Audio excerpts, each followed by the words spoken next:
ଜଗନ୍ନାଥ ପାଦପଦ୍ମରେ ନମସ୍କାର କରୁଥିବା ଏଠାରେ ମଞ୍ଚରେ ଉପସ୍ଥିତ ଥିବା ଜ୍ୟେଷ୍ଠ ସାମ୍ନାରେ ବସିଥିବା ସମସ୍ତ ଜ୍ୟେଷ୍ଠ ଆଉ ସ୍କୁଲର କୁନି ଭାଇ ଭଉଣୀମାନେ ଅଛନ୍ତି ସେମାନଙ୍କୁ ଶୁଭେଚ୍ଛା ରାକ୍ଷୀର ଓ ଶୁଭକାମନା। ମୋର କବିତାର ଶୀର୍ଷକ ପିତାମାତା। এই কবিতাটি মোর রবিবার সমাজে খবরকাগজে অলরেডি স্থান পাই সারিছি। গোটে সপ্তাহ তলে গঞ্জামর স্কুল পিলা মানে পঞ্চম শ্রেণীর পিলা মানে এই কবিতা 2 বর্ষ পরে পড়ি মতে এবে কল করিলে পিলাମାନଙ୍କୁ କହିବି ଟିକେ ଶୁଣିଲେ କବିତାଟି ମନ ଦେଇ।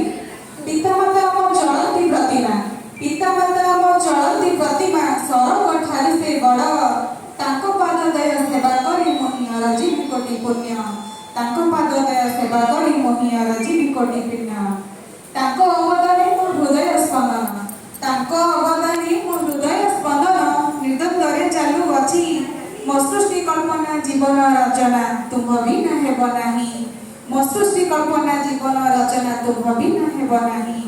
ସଂସାରରେ ସିଏ ଭାଗ୍ୟବାନ ପରା, ସଂସାରରେ ସିଏ ଭାଗ୍ୟବାନ ପରା, ଯିଏ ପାଏ ପିତା ମାତାଙ୍କର ସ୍ପର୍ଶ, ଅମୂଲ୍ୟ ସମ୍ପଦ ପାଇ ଆଜି ମୋହି ନିଜକୁ ବଡ଼ ଭାଗ୍ୟବତୀ ମଣି ମୋହି, ନିଜକୁ ବଡ଼ ଭାଗ୍ୟବତୀ ମଣି ମୋହି।